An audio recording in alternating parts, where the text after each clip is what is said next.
Salam, bu videoda məhsulumuzun xüsusiyyətlərindən danışacağıq. Məhsulumuzun mexanizmi və luləsində istifadə etdiyimiz polad bizim üçün son dərəcə önəmlidir. Bunu xüsusilə vurğulamaq istəyirik. Məhsulumuzun luləsi və mexanizmi ucun 4000 uc 140 temperli poladdan istifadə edirik. Bu material Türkiyədə istehsal olunmur. Bu 4140 poladdan 2 dəfə baha basa gələn bir materialdır. Bunu istifadə etməyimizin səbəbi bir çox materialda müsahidə etdiyimiz bir şeydir. Təbii ki, bu, tətbiq olunan istilik əmalları ilə də bağlıdır. Bəzən burada və ya orada hər biri fərqli bir nöqtədə çatlamış məhsulları görəndə 4000 uc 140 polad və ona tətbiq edəcəyimiz proseslərə, yəni istifadə edəcəyimiz son proseslərə qərar verdik. Daha doğrusu, biz 4000 uc 140 temperli poladı emal edirik. Bu materialı toxma deyil, 10 millimetrlik çubuqlardan emal edirik. Toxma hissələrdə də toxma ecadları yalamar. Bu da bizim üçün keçərli deyil. Başqa sözlə, məhsullarımızdan birinin belə problemli şəkildə bizə geri qayıtmasını istəmirik. Materialı 10 millimetrlik çubuqdan emal etdikdən sonra, lulə və mexanizmi emal edərkən səthvə istilik yaranır. Bu istiliyə görə materialın nüvə sərtliyi ilə səth sərtliyi arasında fərq yaranır. Bu fərqi bərabərləşdirmək üçün, yəni nüvə sərtliyini səth sərtliyi ilə uyğunlaşdırmaq üçün W0,25. Başqa sözlə, lülə və mexanizmi xüsusi bir prosesə məruz qoyuruq. Yəni onları istilik emalına məruz qoyuluq. Lakin bu istilik emalında onu səthdən nüvəyə doğru 0-dan 25 mikrona qədər dərinliyə tətbiq edirik. Və bu sobada 24 saat qalır. Bu material ayrı-ayrılıqda asılır və sobaya yerləşdirilir. Material, başqa sözlə 30, 40, 50 və ya 100 ədədini üst-üstə yığıb hamısını bir yerdə istilik emalına məruz qoymuruq. Niyə? Bu cür istilik emalında kənarda olan materiallar daha sərt olur. İçəridə qalanlarsa daha az sərt olur. Məsələn, burada 47 Rockwell, burada 42 Rockwell, orada isə deyək ki 35 Rockwell ala bilərsiniz. Bu kimi problemlər yaranır. Ona görə də biz onları bir-bir asırıq. Dediyim kimi, bu sobada 24 saat qalır. 24 saatdan sonra materialı sobadan çıxarırıq. Onu yağa salırıq, 10-15 saniyə gözləyirik və sonra çıxarırıq. Bu proses nəticəsində sobadan ləkəli bir rəngdə çıxan materialımız tamamilə qara rəngə çevrilir. Beləliklə, nə lulədə, nə də mexanizmdə boya yoxdur. Heç bir ortuq yoxdur. Terakot da yoxdur. Dırnağımla belə qasıyıram. Dırnağımdan yakışıyor. Mən onu silirəm. Heç mi yoxdur? Niyə? Materialı alətlə emal etdikdən sonra səth yumşalmışdı, amma istiliklə işləməklə səth sərtliyini bərpa edirik və yenidən səth əldə edirik. İndi baxın, bu mexanizm necə işləyir? Məsələn, sizə bir nümunə verim. Bura baxın, burada minimal sürtünmə var. Bir çox məhsulda bu, buradan və ya oradan başlayır. Belə variantlarla var. Bunların hamısı, dizaynı, çəkilisi və biz bunları birbaşa CNC-dən bu vəziyyətdə istehsal edirik. Materialımızın istənilən hissəsində, istər mexanizmdə, istər lulada, istərsə də başqa bir yerdə emaldan sonra, yəni montaja qədər heç bir şəkildə nə pilə, nə də zimpara işləri aparılmır. Başqa sözlə, bizim bitirmə fabrikimizin heç bir hissəsində və ya onun xaricində bu məhsullara belə proseslər tətbiq olunmur. Belə deyim, adətən bir detal CNC-dən yarım saata çıxır. Amma çıxdıqdan sonra o yarım saatlıq detal mütləq şəkildə kolda pilə və ya zimpara olunmalıdır. Pilə və zimpara işləri mütləq aparılmalıdır. Amma bizim detallarımız təxminən 40-45 dəqiqəyə CNC-dən çıxır və onların heç bir yerində talas və ya çapaq saxlamırıq. İçinə baxsaq tamamilə təmizdir. Detallarda heç bir alət izi belə görə bilməzsiniz. Lulada, mexanizmdə və ya silahın heç bir hissəsində əlavə işləmə aparılmır. Lulaya da bu cür baxa bilərsiniz. Lula da fabrikamızda özümüz tərəfindən istehsal olunur. Bunu aydın şəkildə göstərə bilirəm, bilməm. Patron yuvası da bu şəkildə yerinə oturur. Burada 2 qat spiral yay istifadə olunur. Bu hissə isə poladdandır. İlk olaraq ATC iynəni çıxarmaq üçün bunu çıxarmalısınız. İkinci olaraq buradakı qifilimizi çıxarmalısınız. Bunu bu cür görə bilirsiniz. Düşünürəm ki, görə bilirsiniz. İkinci olarak atıcı iğneni çıkarabilmek için buradaki pimi çıkarmalısınız. Bu üzerine red dot nişangahı takılabilen bir modeldir. Bundan əlavə soyuducu ve ses boğucu için vizual bir naxışımız var. Atıcı iğne quraşdırılmış halda bunu bu cür quranda burada atıcı iğne göstericisi var. Yani atıcı iğnemiz qul. Bu kamerada gülle olduğunu gösterir. Yine de burada gülle olanda bildiğimiz kimi çıxır. Ekstraktör təzyiq tətbiq edir. Ekstraktörün usta hissesi kırmızı boya ile boyanır. Bu da bize kamerada gülle olduğunu gösterir. Daha doğrusu bunu bize bildirir. Zərcibəyə gəldikdə isə əslində bu polimer zərcibəyə uc il ərzində çatdıq. Bu da belədir. Bu, bir çox standart şirkətlərin istifadə etdiyi materialdan təxminən 6 dəfə baha olan bir xammaldır. Və bu materialı əldə etmək bizə ucul vaxt apardı. Biz nə istədik? Bu materialın xüsusiyyətləri necə olmalıydı? Daha doğrusu müəyyən kriteriyalarımız var idi. Birinci kriteriyamız nəmislik çəkməməlidir. İkincisi nəmislik buraxmamalıdır. Üçüncüsü zərbəyə davamlı olmalıdır. Dördüncüsü istiliyə davamlı olmalıdır. Bu dörd xüsusiyyəti biz məhz bu materialda, başqa sözlə bu xammalda tapa bildik. Yenə də 4140 poladını Türkiyədə tapa bilmirik. O da xaricdən gəlir. Əvvəl qeyd etdiyim kimi, bu material da Türkiyədə asanlıqla tapılan bir şey deyil. Bu elə belə konsuldakı dükanlardan alabiləcəyimiz bir material deyil. Bu da xüsusi bir materialdır. Yenə də bunu da xaricdən ithal etməliyik.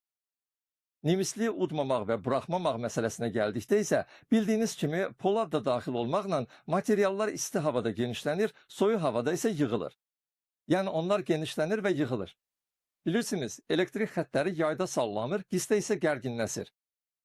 Çoxlu xammallar polad da daxil olmaqla təkrar edirəm, bəlkə də, amma nəmisliyi udur və buraxır. Dedik ki, nəmisliyi udmamalı və buraxmamalıdır. Niyə?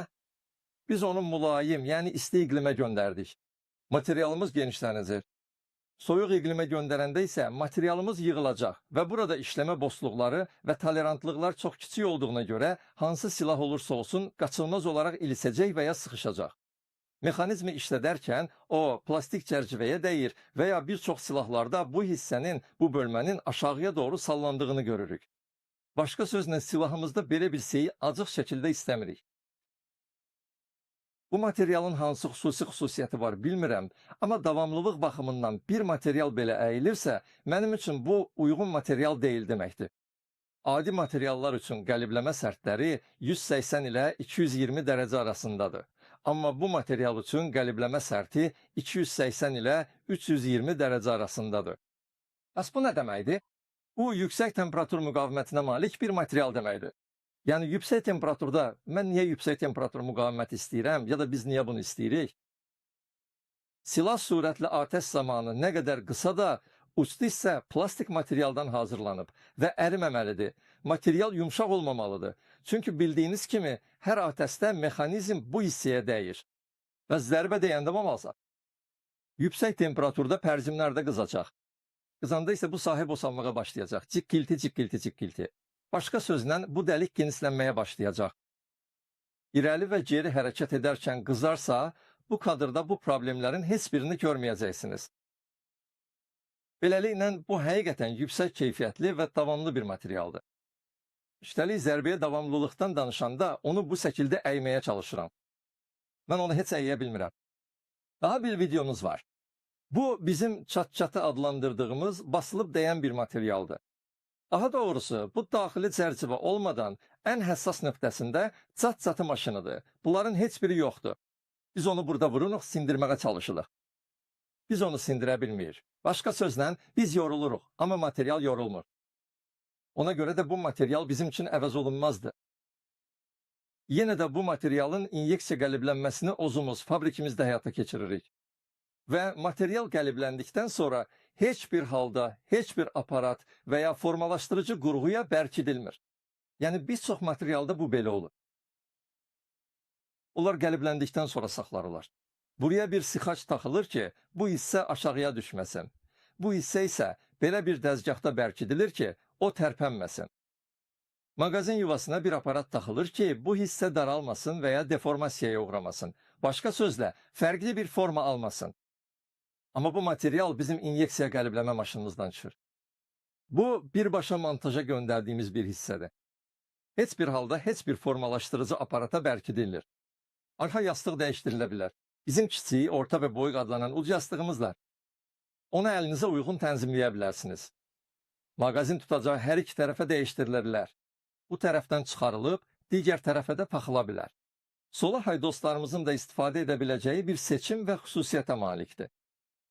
Silahda istifadə etdiyimiz magazin C75B'dir.